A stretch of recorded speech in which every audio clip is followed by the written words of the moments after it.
आमच्याकडे काही धुसफूस नाही।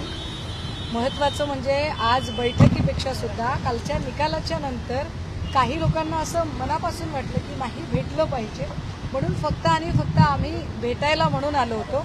अशी काही बैठक वगैरे असा काही प्रकार नाही, परंतु 22 आणि 23 तारखेला जे अधिवेशन नाशिकला पार पडणार आहे त्या अधिवेशनाची तयारी या सगळ्या संदर्भाने चर्चा करणे।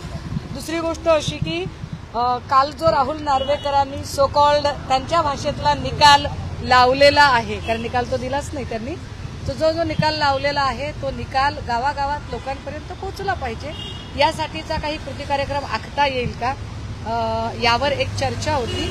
आणि 23 तारखेच्या नंतर संबंध राज्यभरामध्ये आम्हाला लोकांपर्यंत जो कृती कार्यक्रम घेऊन जायचा आहे त्याचं काही नियोजन अशा सगळ्या अंगाने आजची चर्चा होती। याच्या पलीकडे काय आहे, आता नियोजनामध्ये ज्या काही गोष्टी फक्त अशा तोंडी चर्चा झालेल्या आहेत त्यातल्या अजून तारखा निश्चित व्हायच्या आहेत, काही वेळा निश्चित व्हायच्या आहेत, काही ठिकाणं असतील समजा तालुक्याची किंवा जिल्ह्याची, ती ठिकाणं निश्चित व्हायची आहेत। त्यामुळे ती एकदा तारखा वेळ आणि स्थळ हे सगळं निश्चित झालं तर बैजवार आपल्या सगळ्यांच्या सोबत शेअर करायला आवडेल। उलट माझा खरंच नार्वेकरांवरही आक्षेप आहे की त्यांनी काल आम्हाला अपात्र करायला हरकत नव्हती। तुम्ही एकाला खरं म्हणताय दुसऱ्याला खोटं म्हणायला पाहिजे। तुम्ही जर आमची बाजू चूक आहे असं लावून धरताय तर त्यांचे पात्र केल्यावर आमचे अपात्र व्हावेत।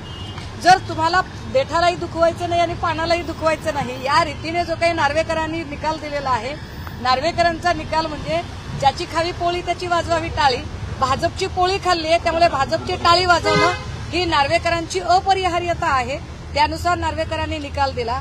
जे नार्वेकर सांगतात की 2018ची घटना दुरुस्ती निवडणूक आयोगाकडे पोहोचवली नाही, तर मग 2018चे एबी फॉर्म कसे काय या सगळ्या लोकांना चालले, जे एबी फॉर्म घेऊन लोक आमदार झाले त्या आमदारांना नार्वेकर कसं काय संस्थेमध्ये किंवा त्या एकूण सरकारमध्ये बसू देऊ शकतात, किंवा जे नार्वेकर सांगतात की पक्षप्रमुख बेकायदेशीर आहे, सचिव बेकायदेशीर आहे, कोषाध्यक्ष बेकायदेशीर आहे, तर मग एकटा एबी फॉर्म जो आहे तो एबी फॉर्मच कायदेशीर कसा काय होऊ शकतो।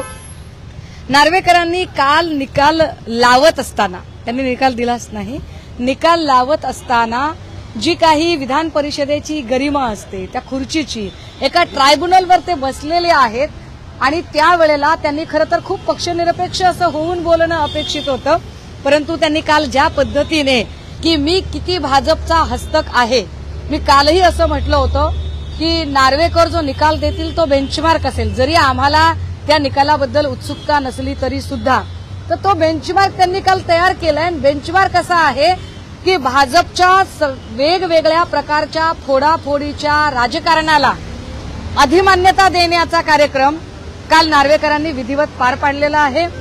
म्हणजे इथून पुढे लोटस ऑपरेशनच्या नावाखाली आणि चिक्कार पैसा, खोके, मनगटबळ, सत्ताबळ, अर्थबळाच्या आधारे भाजपा कुठलाही पक्ष फोडू शकते आणि असा पक्ष फोडला तर नार्वेकरांचा संदर्भ देत त्याला राजमान्यता, अधिमान्यता मिळू शकते। हा बेंचमार्क काल राहुल नार्वेकरांनी दिला। नार्वेकर म्हणजे अंतिम नाहीयेत, नार्वेकर अजिबात अंतिम नाहीत। आपल्याकडची जी अंतिम न्याय व्यवस्था असते ती सुप्रीम कोर्ट असते। ऑनरेबल सुप्रीम कोर्टने स्पष्टपणे सांगितलं की विधिमंडळातला पक्ष खरा नाही, संघटनात्मक पक्ष आणि संघटनात्मक पक्षाचा व्हीप मानला जावा। संघटनात्मक पक्षाचा व्हीप हा सुनील प्रभूजींचा आहे आणि ऑनरेबल सुप्रीम कोर्टच्या ज्या डायरेक्शन असतात त्या खालच्या सगळ्या यंत्रणा आणि न्यायदान करणाऱ्या संस्थांवरती एका अर्थाने अभिलेखाच्या स्वरूपात बंधनकारक असतात, पण या सगळ्यांना तिलांजली देण्याचं काम नार्वेकरांनी केलेलं आहे। त्यामुळे गोगावलेंचा व्हीप मानायचा न मानायचा त्याचं काय करायचं हे आम्ही आमच्या न्यायालयीन लढाई स्पष्टच करणार आहोत। सुप्रीम कोर्टात तर आम्ही आमची न्यायालयीन लढाई लढूच, आम्ही आमची न्यायालयीन लढाई लढू ती याच्यासाठी की म्हातारी मेल्याचे दुःख नाही, म्हातारी मेल्याचे अजिबात दुःख नाही, कारण ऑलरेडी 5 वर्षाचे सगळे अधिवेशन उपभोगून झालेले आहेत। गद्दार गँगकडून 5 वर्षाचा आमदार निधी उपभोगून झालेला आहे। गद्दार गँगकडून आमदारकीच्या कारकिर्दीमध्ये सगळ्या प्रकारचे सगळे बेकायदेशीर गोष्टी करून झालेले आहेत, पण तरी सुद्धा म्हातारी मेल्याचे दुःख नाही पण काळ सोकावतो। यासाठी म्हणून नार्वेकरांचा निर्णय आम्ही अजिबात अंतिम मानत नाही। खरं तर मला नार्वेकरांबद्दल आश्चर्य याही गोष्टीचं वाटतं की नार्वेकर स्वतःला वकील बनवतात, खरंच त्यांच्याकडे सनद आहे की तेही एकनाथ शिंदे साहेबांच्या सारखे, जसे शिंदे मानद डॉक्टर आहेत तसे हे मानद वकील आहेत का, असा प्रश्न निर्माण होण्या इतपत कालचं नार्वेकरांचं ते एकूण वाचन होतं. आम्ही आमची न्यायालयीन लढाई लढणार आहोत. नशीब त्यांनी ना म्हणजे त्रिताल प्रमुख, स्वर्गलोक, भूलोक, पाताळ लोक या तिन्हींचं प्रमुख मीच आहे असं बॅनर छापलं नाही नशीब, तेही करू शकतात.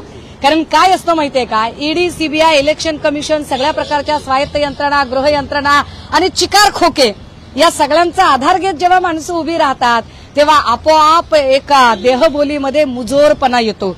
जो मुजोरपणा काल नीलम गोरेंपासून सगळ्यांमध्ये ठासून भरलेला दिसला आम्हाला.